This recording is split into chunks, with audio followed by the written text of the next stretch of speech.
மதுரையில் நடந்த மீனாட்சி சுந்தரேஸ்வரர் திருமணத்திற்கு கள்ளழகர் வரவில்லை. அப்போது அந்த கல்யாணத்தை நடத்தி வைத்தது யாரென்று தெரியுமா? மிகவும் பழமையான காலத்தில் மதுரை நகரம் முழுவதும் ஒரு பெரிய திருவிழா ஒன்று நடந்தது.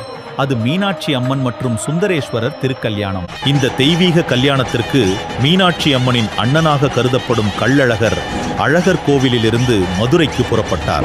கள்ளழகர் மதுரைக்கு வரும் வழியில் அவரை காண பக்தர்கள் அலைகடலாக திரண்டிருந்தார்கள். அந்த பக்தியை கண்டு மகிழ்ந்ததால் அவர் மதுரையை அடையும் முன்னே திருமண நேரம் வந்துவிட்டது. அந்த நேரத்தில் மதுரையில் இருக்கும் கூடலழகர் பெருமாள் தான் மீனாட்சி அம்மனை சுந்தரேஸ்வரிடம் கன்னியாதானம் செய்து அந்த தெய்வீக கல்யாணத்தை நடத்தி வைத்தார். பின் கூடலழகர் பெருமாள் கிளிமுக்கழகர் அவதாரத்தில் கள்ளழகரை சந்தித்து மதுரையில் நடந்த திருக்கல்யாணத்தின் முழு நிகழ்வையும் விவரமாக கூறினார்.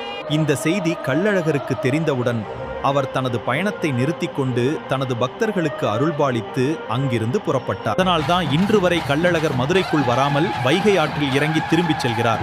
அந்த நிகழ்வை நினைவுகூரும் திருவிழாவே இன்றும் நடைபெறுகிறது.